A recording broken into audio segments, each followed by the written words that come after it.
کیونکہ مفتی صاحب بھی یہاں بیٹھے ہیں.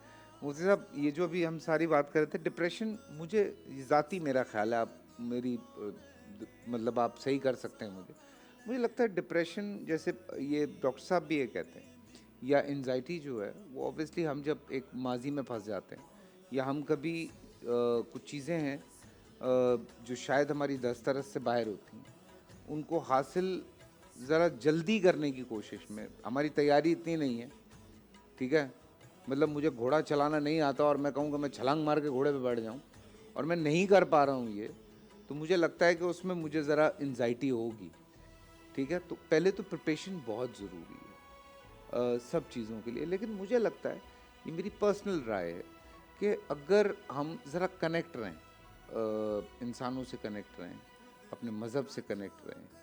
ڈپریشن کی ہم بات کرتے ہیں, لوگ ڈپریشن میں ایسی ایسی حرکتیں کر جاتے ہیں, سوسائڈ کر جاتے ہیں.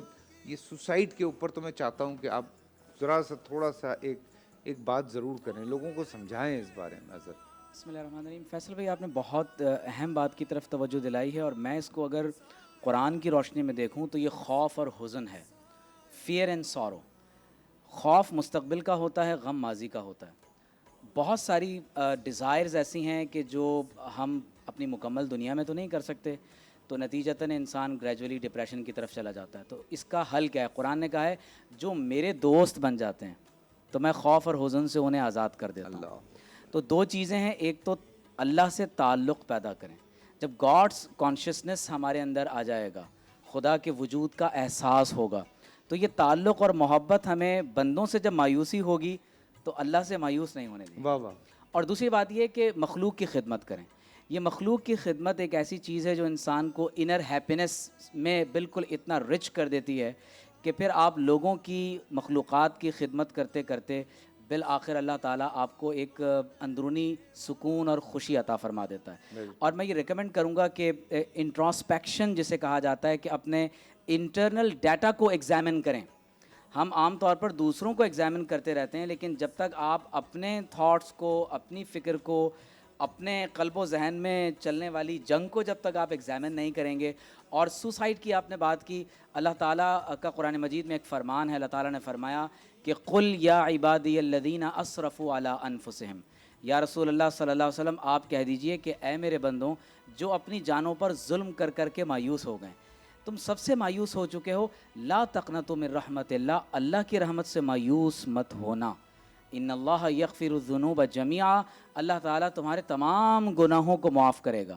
تو شرک بھی دنیا میں معاف ہو سکتا ہے اگر توبہ کی جائے. اللہ اکبر. تو میں یہ سمجھتا ہوں کہ اگر ہم اس ڈپریشن, انگزائٹی اور یہ طرح طرح کے جو ہمارے جو ایک امراض قلب ہیں, ذہنی امراض ہیں, ان سے ہم نکلنا چاہتے ہیں, دو کام کریں. اللہ سے دوستی اور مخلوق پر تکیہ نہ کریں اور مخلوق کی خدمت کریں, تو انشاءاللہ یہ دوستی ہمیں اس ڈپریشن سے نکالے گی.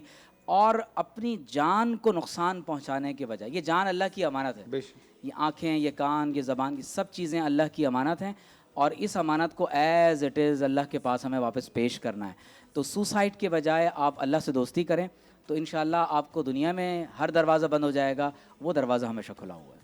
اللہ اکبر. وہ دروازہ ہمیشہ کھلا ہوا ہے. لیکن پتہ ہے پچھلے دنوں حالات کی وجہ سے اور چیزوں کی وجہ سے ہم نے دیکھا خود بھی خودکشی کر رہے ہیں, بچوں کو بھی مار دیا, بچوں کو لوگوں نے قتل کر دیا, بچوں کو مار دیا.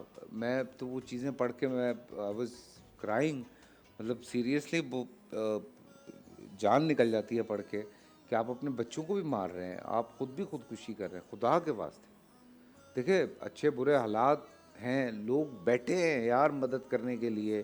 اگر کوئی اس طرح کی چیز ہے آپ کانٹیکٹ کریں, تھوڑا سا آپ لوگوں کو بولیں, اپنی فیملی میں کسی کو بولیں, نہیں سمجھ آتا آپ کو, آپ یہ اتنے سارے لوگ ہر اب تو علاقے میں, ہر شہر میں لوگ مدد کرنے کے لیے بیٹھے ہوئے. سفید پوشی میں سمجھ سکتا ہوں کہ آپ کی سفید پوشی ہے, آپ کسی کو یہ نہیں کہہ سکتے کہ مجھے پیسوں کی ضرورت ہے, لیکن کم از کم یار آپ کی اولاد, آپ کی بیوی, آپ کی ماں, آپ کا باپ, آپ کی بہن, آپ کا بھائی, جو بھی ہے یار, آپ اس کی جان لے لیں گے یار.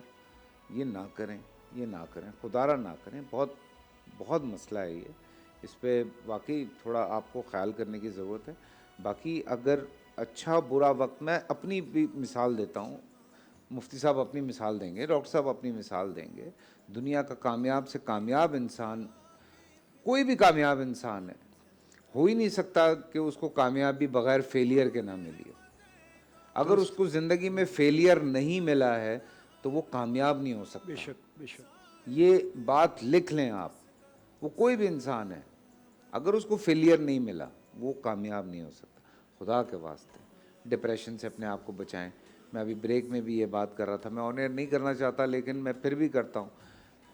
آپ کو کتنا ڈپریشن ہے, کتنی انزائٹی ہے, اللہ پہ بھروسہ کریں, نماز باقاعدگی سے پڑھیں, یقین سے پڑھیں نماز. یہ بات میں آپ کو سچ بتا رہا ہوں. ادا نہ کریں نماز صرف کہ میں نے بس فرض پورے کر دینے, محبت سے پڑھیں. یقین مانیں میری بات, محبت سے ادا کریں نماز. جیسے جب ہمیں کسی سے محبت ہوتی ہے تو ہم کتنی سٹرگل کرتے ہیں, کتنی کوشش کرتے ہیں. جب آپ محبت سے نماز پڑھنا شروع کریں گے نا, آپ کے دل میں پختگی آنی شروع ہو جائے گی. حاجت کی نماز پڑھ دیں یقین کے ساتھ کہ اللہ کرے گا. ڈال کے تو دیکھیں اللہ پہ یار, ایک دفعہ اللہ پہ یہ یقین کر کے دیکھیں. یہ سب چیزیں دنیا کی ایسے حل ہوتی ہیں. تھینک یو ڈاکٹر صاحب, تھینک یو. میں سیریسلی مجھے بڑا دکھ ہوتا ہے, میں نے واقعات پچھلے دنوں پڑھے ہیں, مجھے اندر سے بہت تکلیف ہے اس چیز کی. انسان کی جان ایسے نہیں جانی چاہیے. اگر مرنے کے بعد سکون آ جائے تو ان کی غلط فہمی ہے. اگر کوئی سوسائڈ کر لیتا ہے تو سکون نہیں ہے. حدیث میں ہے کہ جو جس طرح سوسائڈ کر کے مرتا ہے تو مرنے کے بعد جہنم میں وہ اسی عمل کو بار بار دہراتا رہے گا. اللہ, تو مرنے کے بعد سوسائڈ کے بعد, مرنے کے بعد یعنی اگر کوئی سوسائڈ کر کے مرتا ہے تو یہ سکون کا اس کا نتیجہ سکون نہیں ہے. مرنے کے بعد اور قیامت تک یہ اس کا سلسلہ چلتا رہے گا. وہ ایک نئے عذاب میں اپنے آپ کو مبتلا کر رہا ہے. اللہ, تو کہتے ہیں کہ جی تو چاہتا ہے کہ مر جائیں گے, مر کے بھی سکون نہ ملا تو کدھر جائیں گے. تو مرنے کے بعد اگر کوئی سوسائڈ کر کے مرتا ہے تو سکون نہیں ہے, بلکہ اگر اللہ نہ کرے کسی نے زہر کھایا ہے, گولی ماری ہے, چھری چلائی ہے اور اس طرح کسی کو قتل کیا ہے یا خود مرا ہے, تو حدیث میں ہے کہ مرنے کے بعد جہنم میں وہ بار بار اس عمل کو دہرائے گا. پھر اللہ اسے صحت دے گا, وہ پھر اپنے آپ کو نقصان پہنچائے گا.